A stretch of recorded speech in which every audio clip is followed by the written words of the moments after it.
서기 184년 대륙을 400년 동안 찬란하게 비추던 한나라의 태양이 서서히 지평선 너머로 저물고 있었습니다. 화려했던 낙양의 궁궐 안에서는 십상시라 불리는 10명의 부패한 환관들이 황제의 눈과 귀를 완벽하게 가린 채 무소불위의 권력을 휘두르고 있었습니다. 그들에게 국가의 기강은 탐욕을 채우기 위한 도구였고 백성들의 피눈물은 그저 길가에 버려진 먼지와도 같았습니다. 조정이 썩어 문드러지자 지방의 관리들은 더욱 포악해졌습니다. 유례없는 가뭄으로 논바닥은 거북이 등껍질처럼 갈라지고 전염병이 창궐하여 마을 하나가 통째로 사라지는 지옥 같은 현실 속에서도 관리들은 마지막 남은 곡식한 톨까지 빼앗아갔습니다. 배고픔을 견디다 못한 백성들은 이제 괜히 대신 칼을 들기 시작했습니다. 그들은 창천은 이미 죽었으니 황천이 마땅히 서리라는 섬뜩한 구호를 외치며 머리에 노란 띠를 두르고 스스로 약탈자가 되었습니다. 그것이 바로 대륙 전체를 불태운 황건적의 난의 시작이었습니다. 이 거대한 비극의 소용돌이 한가운데 유주 탁현이라는 변방 마을의 한 젊은이가 서 있었습니다. 그의 이름은 유비, 자는 현덕. 한나라 경제의 후예이자 중산정왕 유승의 후손이라는 고귀한 혈통을 가졌다고는 하지만 현실 속에 그는 시장 구석에서 집신을 짜고 돗자리를 팔아 노모를 봉양하는 지극히 가난한 청년일 뿐이었습니다. 유비의 손은 돗자리를 만드느라 굳은 살이 박여 거칠어졌고 그의 옷은 군데군데 기워져 남루하기 그지없었습니다. 어느 날 유비는 성문 앞에 붙은 의병 모집방을 물끄러미 바라보며 깊은 탄식을 내뱉었습니다. 아, 나라가 이 모양인데 나는 고작 집신이나 짜며 살아야 하는가. 내 몸속에 흐르는 황실의 피가 부끄럽구나. 유비가 흘린 그 눈물은 단순히 자신의 가난에 대한 탄식이 아니었습니다. 그것은 시대의 아픔에 공명하는 리더의 고뇌였으며 나는 진정 누구인가? 나는 무엇을 위해 살아야 하는가라는 정체성에 대한 처절한 질문이었습니다. 현대 비즈니스 관점에서 보자면 이는 시장의 고통을 자신의 기회로 전환하려는 강력한 문제의식의 발현이자 거대한 미션이 정립되는 위대한 순간이었습니다. 유비가 방 앞에서 한참을 서서 눈물을 짓고 있을 때였습니다. 등 뒤에서 마치 대지를 뒤흔드는 천둥 소리 같은 고함이 들려왔습니다. 이봐요. 대장부로 태어나 나라를 위해 목숨을 바칠 생각은 않고 고작 종이 조각 앞에서 한숨이나 쉬고 있다니. 당신은 도대체 어떤 위인이기에 그리 나약한 모습을 보이는 거요? 몰란 유비가 고개를 돌리자 그곳에는 키가 8척에 달하고 눈은 방울처럼 부리부리하며 수염은 범의 갈기처럼 뻗친 기괴하면서도 웅장한 기색의 거한이 서 있었습니다. 그는 탁현에 부유한 상인이자 술과 고기를 팔던 장비였습니다. 장비는 거친 성정만큼이나 뜨거운 정의감을 가슴속에 품고 살던 사내였습니다. 유비는 당황하지 않고 차분히 자신의 진심을 털어놓았습니다. 나는 한실의 후손 유비라 하오. 나라가 이토록 무너지고 백성들이 피눈물을 흘리는데 얘 힘이 미천하여 세상을 구하지 못함을 탄식했을 뿐이오. 결코 나약함 때문이 아니오. 유비의 맑고 단단한 눈빛을 본 장비는 순간 숨이 멎는 듯한 충격을 받았습니다. 저작거리에 수많은 사람을 보았지만 이토록 깊은 슬픔과 거대한 야망을 동시에 품은 눈은 처음이었기 때문입니다. 장비는 단숨에 유비의 어깨를 툭 치며 호탕하게 웃었습니다. 내가 사람을 잘못 보았구려. 나에게 약간의 재산과 뜻을 같이 할 장정들이 있소. 당신과 함께라면 이 난세를 평정하는 것도 꿈은 아닐 것 같소. 우리 함께 의병을 일으킵시다. 리더십의 첫 번째 단계는 바로 이것입니다. 나의 부족한 부분을 채워줄 강력한 파트너를 알아보는 안목, 그리고 그를 단숨에 매료시키는 진정성입니다. 유비와 장비의 만남은 단순한 우연이 아니라 서로의 결핍이 완벽하게 맞물린 전략적 제휴의 시작이었습니다. 두 사내가 주막으로 자리를 옮겨 뜨거운 술잔을 기울이며 천하의 형세를 논하기 시작했을 때였습니다. 주막의 낡은 나무 문이 삐걱거리며 열리고 밖에서 밀려온 차가운 바람과 함께 범상치 않은 풍채의 사내가 모습을 드러냈습니다. 키는 9척에 달하고 대추빛처럼 붉은 얼굴에는 위엄이 서려 있었으며 가슴까지 내려온 긴 수염은 바람에 우아하게 흩날리고 있었습니다. 그는 고향에서 부패한 관리를 처단하고 쫓기던 무명의 망명객 관우였습니다. 관우는 자리에 앉자마자 술 한 잔을 주문하며 전장의 소식을 물었습니다. 유비는 직감했습니다. 저 사내의 눈빛은 단순히 사람을 죽이는 살기가 아니라 세상을 바로잡으려는 서늘한 정의감이라는 것을요. 유비는 망설임 없이 관우에게 다가가 통성명을 제안합니다. 나는 한실의 후손 유비라 하오. 지금 장비와 함께 나라를 구할 의병을 모의 중인데 당신의 기계가 예사롭지 않소. 우리와 함께 큰 뜻을 펼쳐보지 않겠소. 유비의 이 제안은 현대 비즈니스의 인재 영입과 같습니다. 유비는 관우의 과거를 묻지 않았습니다. 대신 그가 가진 본질적인 가치, 즉 기계를 보았고 그것을 대의와 연결했습니다. 관우는 유비의 겸손하면서도 단단한 눈빛에서 자신이 평생 찾아 헤매던 진정한 주군과 리더의 자질을 발견했습니다. 나 또한 이름 없는 칼잡이일 뿐이나 공의 뜻이 그러하다면 이 목숨을 바쳐 따르겠소. 이제 덕과 비전의 유비, 용맹과 자금의 장비, 그리고 원칙과 실력의 관우라는 완벽한 삼각형의 팀이 구성되었습니다. 다음 날 아침, 장비의 집 뒤편에 위치한 드넓은 복숭아밭. 흐드러지게 핀 분홍빛 꽃이 피 비처럼 내리는 그곳에 제단이 차려졌습니다. 검은 소와 백마를 잡아 하늘과 땅에 제사를 지내며 세 사람은 나란히 무릎을 꿇었습니다. 나 유비, 관우, 장비는 비록 성은 다르나 이제 형제가 되었으니 마음을 합치고 힘을 도와 위태로운 나라를 구하려 한다. 유비의 나직하지만 힘 있는 목소리가 정원을 가득 채웠습니다. 이어 장비의 우렁찬 목소리와 관우의 묵직한 음성이 겹쳐졌습니다. 위로는 국가에 보답하고 아래로는 백성을 편안케 하리라. 같은 해, 같은 달, 같은 날에 태어나지는 못했으나 오직 같은 해, 같은 달, 같은 날에 죽기를 원하노라. 이 도원결에는 단순한 형제애를 넘어선 조직의 핵심 가치를 정립한 사건입니다. 리더십에서 가장 중요한 것은 우리는 무엇을 위해 존재하는가에 대한 답입니다. 그들은 예라는 깃발 아래 생사고락을 함께하기로 서약했습니다. 결의를 마친 그들에게 가장 먼저 필요한 것은 각자의 영혼을 담을 무기였습니다. 유비는 마을에 뛰어난 대장장이들을 불러 모았습니다. 유비에게는 부드러움 속의 강함을 감춘 쌍고검이, 관우에게는 82근의 무게로 적의 기세를 압살하는 청룡언얼도가, 장비에게는 뱀처럼 구부러진 날카로운 장팔사모가 주어졌습니다. 이제 500명의 장정들이 그들의 뒤를 따르기 시작했습니다. 무명의 돗자리 장수와 도망자, 그리고 시골 부호였던 세 남자는 이제 한나라라는 거대한 제국을 재건할 유일한 희망이 되어 전장으로 진격합니다. 이것이 당신의 인생을 바꿀 삼국지 리더십의 첫 번째 교훈입니다. 당신은 누구와 함께 세상을 바꿀 준비가 되었습니까? 500명의 의병. 그것이 유비가 세상에 내놓은 첫 번째 미천이었습니다. 하지만 그들이 마주한 현실은 가혹했습니다. 청주와 유주를 뒤덮은 황건적의 무리는 수만 명에 달했고 그들은 굶주림으로 인해 짐승보다 더 사나워져 있었습니다. 유비는 전장의 고지에서 노란 띠의 물결을 바라보며 병사들에게 외쳤습니다. 우리는 약탈자가 아니다.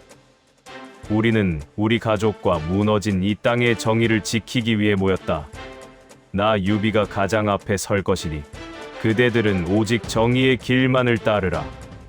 이것은 현대 비즈니스에서 말하는 전사적 정렬입니다. 자원이 부족한 소규모, 조직이 거대해 기업과 싸우기 위해서는 모두가 같은 미션을 공유해야 합니다. 유비의 목소리는 병사들의 가슴 속에 잠자던 자부심을 깨웠고 공포는 곧 결의로 변했습니다. 유비가 쌍고검을 휘두르며 먼저 적진으로 뛰어들자 500명의 병사들은 마치 하나의 거대한 유기체처럼 움직이기 시작했습니다. 전투가 시작되자 장비는 그야말로 폭풍이었습니다. 장팔 3호를 휘두르며 적진의 한복판을 뚫고 지나가는 그의 모습은 마치 성난 사자와 같았습니다. 탁군 장비가 여기 있다. 목숨이 아까운 자들은 어서 길을 비켜라. 장비의 포효 한 번에 적병들은 간담이 서늘해져 뒷걸음질 쳤고 그가 휘두르는 3호의 적의 방패와 창은 추풍낙엽처럼 부서져 나갔습니다. 이것은 상대의 기선을 완전히 제압하는 압도적인 시장 장악력이었습니다. 장비가 적의 진영을 흔들어 놓으면 그 틈을 타 관우가 소리 없이 다가갔습니다. 관우의 청룡원 얼도는 무겁고도 정교했습니다. 그는 쓸데없는 동작을 하지 않았습니다. 오직 적의 핵심을 향해 가장 빠른 궤적을 그리며 언얼도를 내리쳤습니다. 황건적의 장수 고승과 장보가 그들 앞에 나타났으나 관우의 서늘한 칼날을 피할 수는 없었습니다.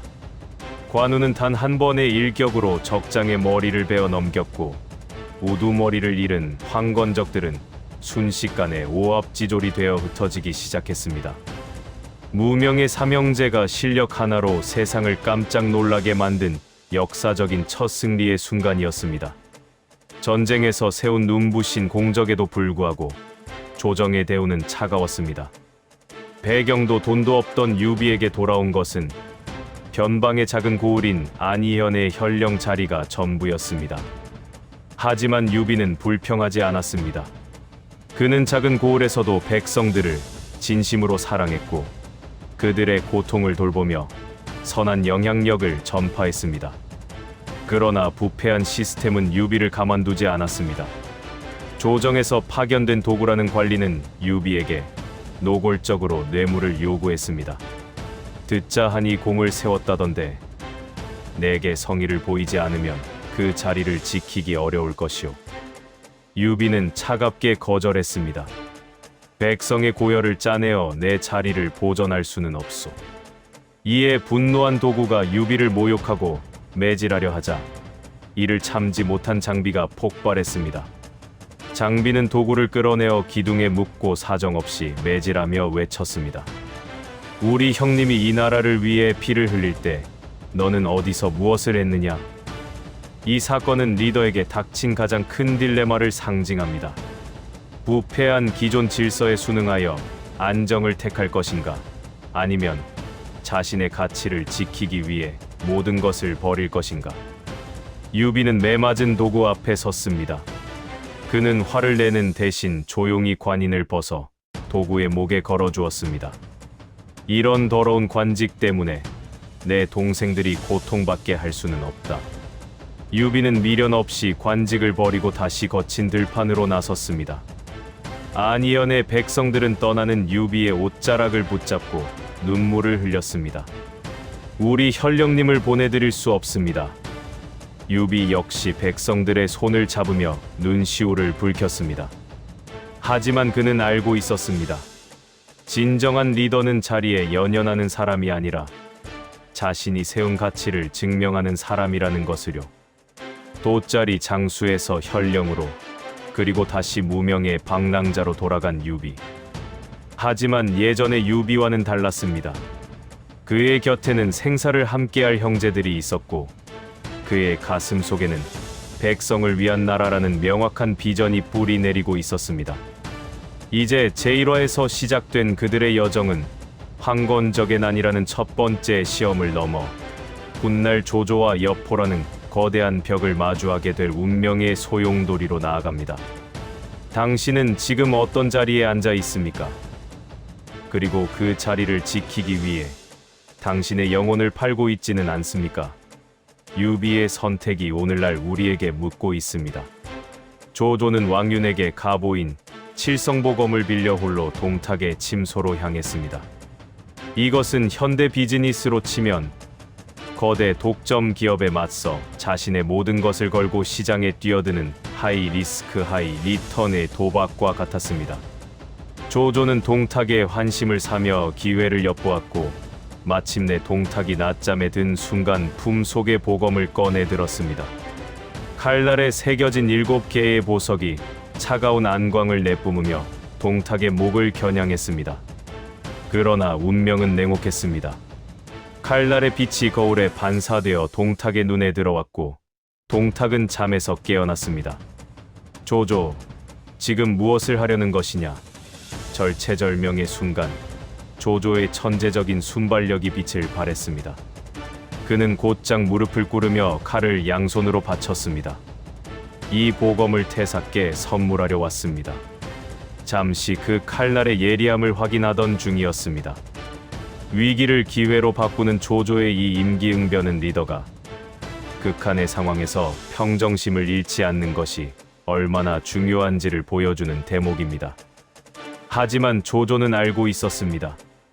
이 연극이 통하는 것은 단 몇 분뿐이라는 것을요. 그는 곧장 방을 나와 말을 달려 낙양을 탈출했습니다. 전설적인 암살 시도는 실패로 끝났지만 이 사건을 계기로 조조는 단순한 관리가 아닌 천하를 뒤흔들 혁명가로서의 첫 발을 내딛게 됩니다.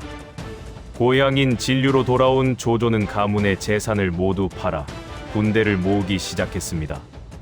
하지만 그는 단순한 무력만으로는 천하의 인재를 모을 수 없음을 알고 있었습니다. 조조는 가짜 황명을 꾸며 전국의 제후들에게 동탁을 토벌하고 한나라를 구하자는 경문을 보냈습니다. 이것은 현대의 콘텐츠 마케팅과 같습니다. 조조는 자신을 황실의 구원자라는 브랜드로 포장했고 전국의 제후들에게 강력한 명분을 제공했습니다. 조조의 경문은 대륙 곳곳으로 퍼져나갔습니다. 명문가 출신의 원소부터 변방의 공손찬, 그리고 유비 삼형제까지 흩어져 있던 힘들이 조조가 짜놓은 반동탁 연합군이라는 거대한 판 위로 모여들기 시작했습니다. 유비가 덕으로 사람의 마음을 얻었다면 조조는 전략과 명분으로 역사의 흐름 자체를 설계한 것입니다. 이제 난세는 조조가 띄운 경문 한 장으로 인해 거대한 전쟁의 소용돌이로 빨려 들어갑니다. 두 태양, 유비와 조조가 처음으로 조우하게 될 반동탁 연합군의 서막이 화려하게 오르고 있었습니다. 당신은 조조의 이 비정한 결단을 어떻게 보십니까? 대의를 위한 희생입니까? 아니면 용서받지 못할 야망입니까? 관우가 말을 타고 전장으로 나간 지 얼마 지나지 않았습니다. 막사 밖에서는 대지를 뒤흔드는 함성과 북소리가 들려왔고 제후들은 공포에 떨며 전황을 살폈습니다. 그런데 북소리가 채 잦아들기도 전에 관우가 피 묻은 청룡원 얼도를 끌며 막사 안으로 걸어 들어왔습니다. 그의 손에는 연합군을 공포로 몰아넣었던 화웅의 머리가 들려 있었습니다. 관우는 조조가 내놓았던 술잔을 집어들었습니다. 놀랍게도 그 술잔에서는 여전히 하얀 김이 모락모락 피어나고 있었습니다. 관우가 화웅을 베고 돌아오는 데에 걸린 시간은 술 한 잔이 식을 시간조차 되지 않았던 것입니다. 조조를 포함한 18제후는 그 압도적인 실력 앞에 할 말을 잃었습니다. 리더십에서 가장 강력한 권위는 지위가 아니라 성과에서 나옵니다. 관우는 이름 없는 마궁수에서 단숨에 천하가 주목하는 명장으로 우뚝 섰습니다. 유비 군단의 가치가 제국 전체에 각인된 역사적인 순간이었습니다. 화웅의 죽음에 분노한 동탁은 마침내 자신의 마지막 카드이자 최강의 무기인 여포를 전면에 내세웠습니다. 머리에는 자금관을 쓰고 몸에는 백년 갑옷을 입고 붉은 갈기를 휘날리는 적토마에 올라탄 여포의 모습은 그 자체로 재앙이었습니다. 여포의 방천화극이 움직일 때마다 연합군의 정예병들은 낙엽처럼 쓰러졌고 그 어떤 장수도 여포의 앞에서는 단 10합을 버티지 못했습니다. 여포는 단순한 장수가 아니라 연합군이라는 조직이 넘을 수 없는 압도적 경쟁자의 상징이었습니다. 제후들은 다시 공포에 빠졌고 연합군의 진격은 호로관 앞에서 멈췄습니다. 이때 장비가 에마를 몰아 질풍처럼 달려나갔습니다. 이 세성을 가진 종로마, 장비가 여기 있다. 장비의 사효는 여포의 길을 죽였고 두 괴물은 전장의 한가운데서 충돌했습니다. 50합을 넘기는 치열한 공방전. 장비의 힘과 여포의 기교가 맞붙었지만 여포의 벽은 높고도 견고했습니다. 장비가 위태로워 보이자 관우가 청룡원 얼도를 휘두르며 가세했습니다. 두 명장이 합심하여 여포를 몰아붙였지만 여포는 눈 하나 깜빡이지 않고 두 자루의 무기를 받아냈습니다. 이에 유비가 쌍고검을 들고 마지막으로 뛰어들었습니다. 유비, 관우, 장비. 세 명의 형제가 삼각형의 진영을 이루어 여포 한 명을 에워싸고 공격하기 시작했습니다. 이것이 삼국지 최고의 하이라이트 중 하나인 유관장 3인전 여포입니다. 여포라는 압도적인 경쟁자는 삼형제에게 큰 시련이었지만 동시에 그들을 하나로 묶어주는 강력한 촉매제가 되었습니다. 세 명의 서로 다른 재능이 완벽한 조화를 이루며 공격을 퍼붓자 천하무적이라 믿었던 여포조차 서서히 뒤로 물러나기 시작했습니다. 혼자서는 넘을 수 없던 벽도 완벽한 팀워크와 공동의 목표가 있다면 무너뜨릴 수 있다는 것을 그들은 온몸으로 증명했습니다. 결국 여포는 방천하극을 휘둘러 길을 내고 적토마의 속력을 이용해 호로관으로 후퇴했습니다. 승패를 떠나 이 전투는 유비 삼형제가 천하의 주인공임을 선포한 거대한 의식이었습니다. 여러분의 비즈니스 현장에서 여포와 같은 거대한 장벽은 무엇입니까? 그리고 여러분은 그 벽을 함께 넘을 동료를 가지고 있습니까? 호로관의 결투에서 유비 삼형제의 위력에 눌린 동탁은 공포에 휩싸였습니다. 그는 난공불락이라 믿었던 여포마저 물러나자 제국의 수도 낙양을 버리고 장안으로 천도하겠다는 극단적인 결정을 내립니다. 하지만 단순히 몸을 피하는 것에 그치지 않았습니다. 내가 가질 수 없다면 누구도 가질 수 없다. 동탁의 이 광기 어린 독점욕은 400년 한나라의 정수가 담긴 낙양을 생지옥으로 만들었습니다. 동탁의 군사들은 민가를 약탈하고 궁궐에 불을 질렀으며 수십만의 백성들을 강제로 장안으로 끌고 갔습니다. 낙양의 하늘은 며칠 동안 검은 연기로 뒤덮였습니다. 종묘와 사직은 무너졌고 백성들의 곡소리는 대지를 진동시켰습니다. 연합군이 낙양에 입성했을 때 그들이 마주한 것은 화려한 제국의 수도가 아니라 뼈대만 남은 잿더미였습니다. 이것은 리더십에서 가장 경계해야 할 파괴적 퇴각의 모습입니다. 자신의 실패를 인정하지 못하고 조직 전체의 자산을 불태우는 리더는 결국 스스로를 파멸로 이끌 뿐입니다. 유비는 타오르는 낙양을 바라보며 눈물을 흘렸습니다. 천하의 근본이 무너졌구나. 유비의 눈물은 권력을 향한 탄식이 아니라 짓밟힌 백성들을 향한 진심 어린 애통함이었습니다. 낙양의 불길을 끄기 위해 분주하던 강동의 호랑이 손견은 우연히 궁궐 안의 한 우물에서 이상한 빛이 뿜어져 나오는 것을 발견합니다. 병사들을 시켜 우물을 살핀 끝에 찾아낸 것은 400년 한나라 황권의 상징인 전국 옥새였습니다. 수명우천 기수영 창하늘로부터 명을 받았으니 그 수명이 길고 영원하리라. 옥새에 새겨진 글귀를 본 손견의 눈빛이 흔들리기 시작했습니다. 그는 본래 용맹하고 충성스러운 장수였으나 손안에 들어온 절대 권력의 상징은 그의 가슴 속에 숨겨진 야망의 불을 지폈습니다. 이 옥새가 내게 온 것은 하늘이 나를 황제로 지목한 것이 아니겠는가?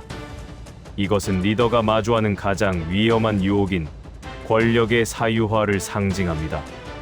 공동의 목표인 동탁 토벌보다 개인의 영달이 우선시되는 순간 리더십의 본질은 변질됩니다.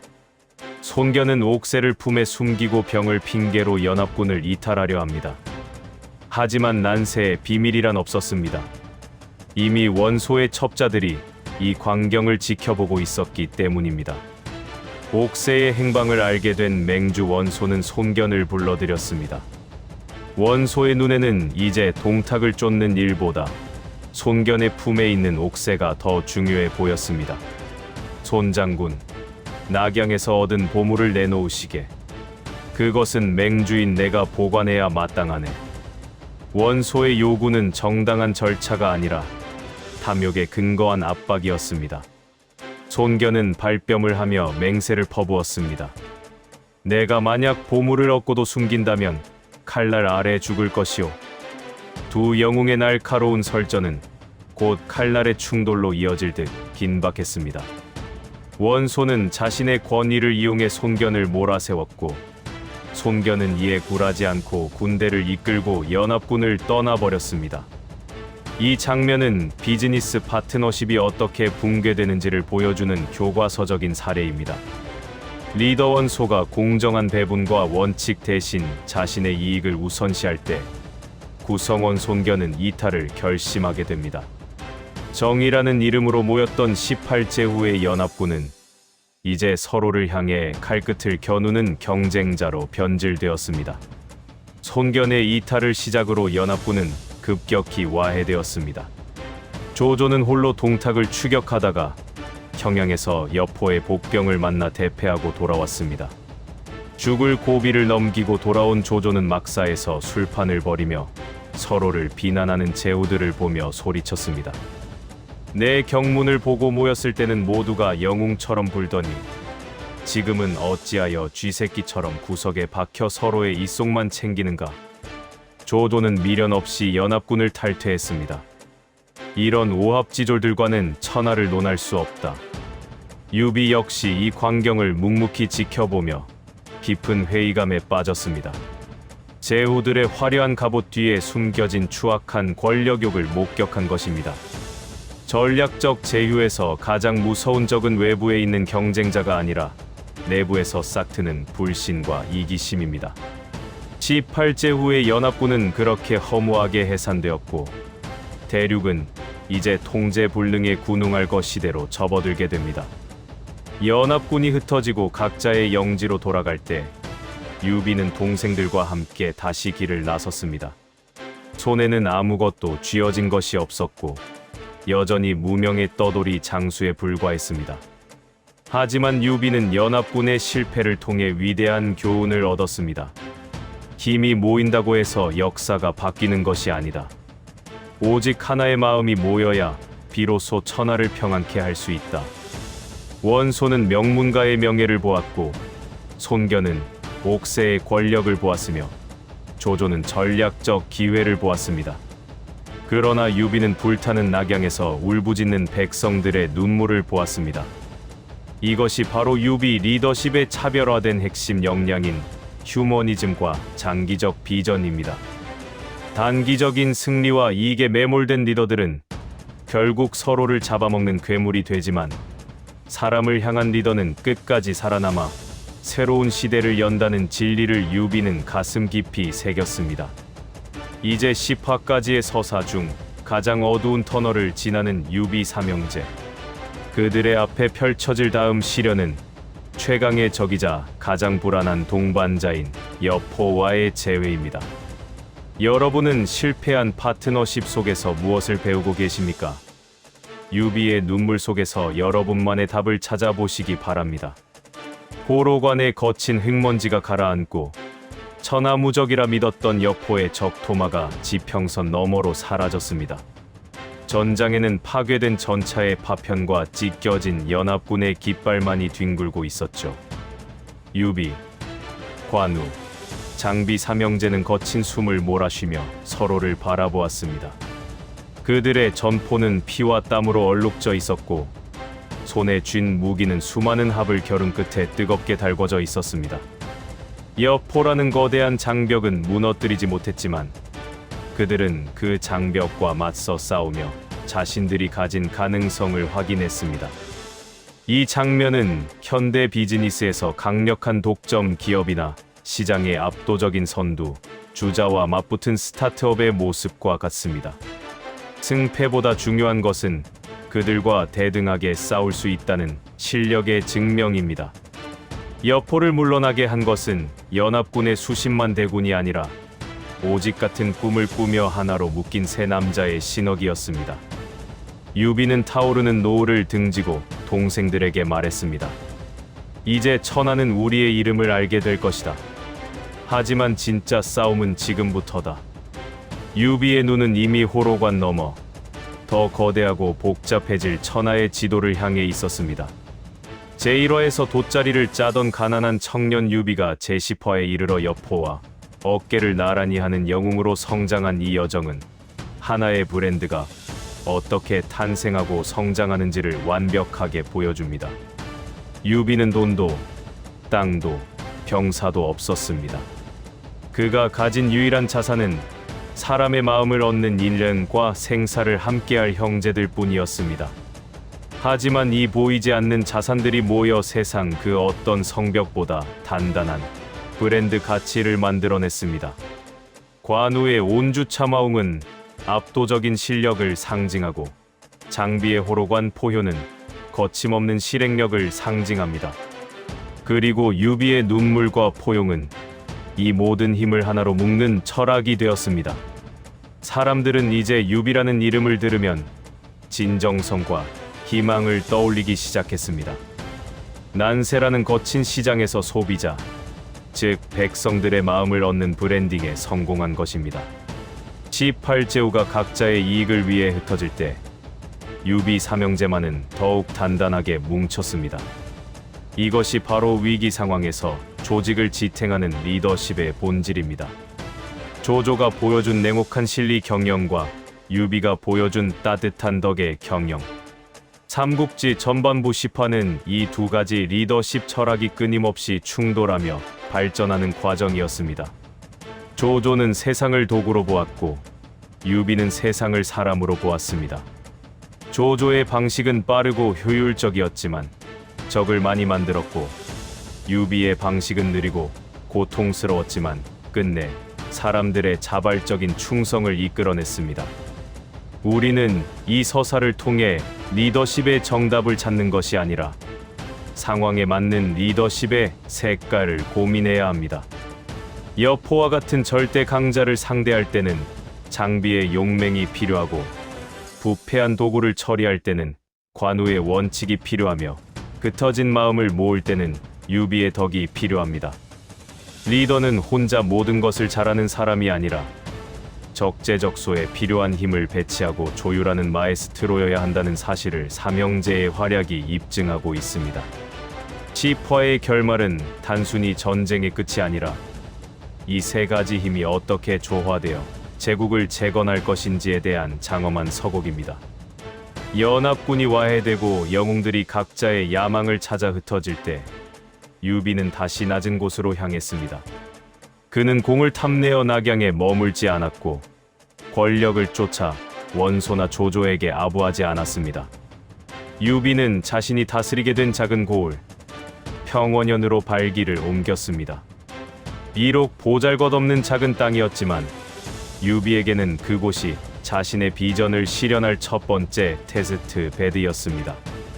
그는 평원에서 백성들과 함께 농사를 짓고 억울한 자들의 목소리에 귀를 기울였습니다. 관우와 장비는 성문을 지키며 백성들의 안전을 책임졌습니다. 이 시기의 평원은 삼국지 전체에서 가장 평화롭고 이상적인 리더십이 발휘된 공간으로 기록됩니다. 리더에게 영토의 크기는 중요하지 않습니다. 단 한 명의 백성이라도 진심으로 따르게 만드는 것, 그것이 진정한 제국의 시작임을 유비는 평원에서의 삶을 통해 보여주었습니다. 이것은 큰 성공을 꿈꾸는 모든 리더들에게 주는 교훈입니다. 가장 가까운 사람의 마음부터 얻어라. 그것이 천하를 얻는 유일한 지름길이다. 제1화 도원결의부터 제10화 호로관 전투까지 우리는 돗자리 장수 유비가 어떻게 전설의 반열에 오르는지 지켜보았습니다. 이 여정은 단순히 과거의 기록이 아니라 오늘을 사는 우리에게 던지는 뜨거운 질문입니다.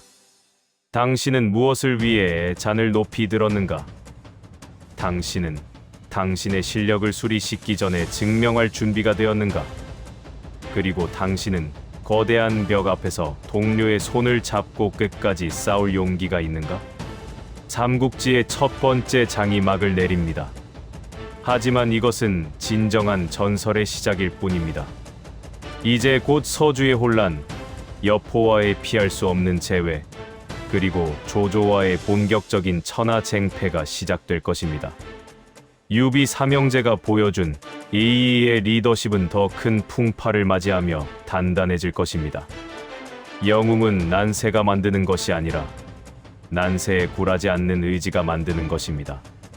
지금까지 삼국지 리더십 마스터 클래스 110화 통합본을 시청해주셔서 감사합니다.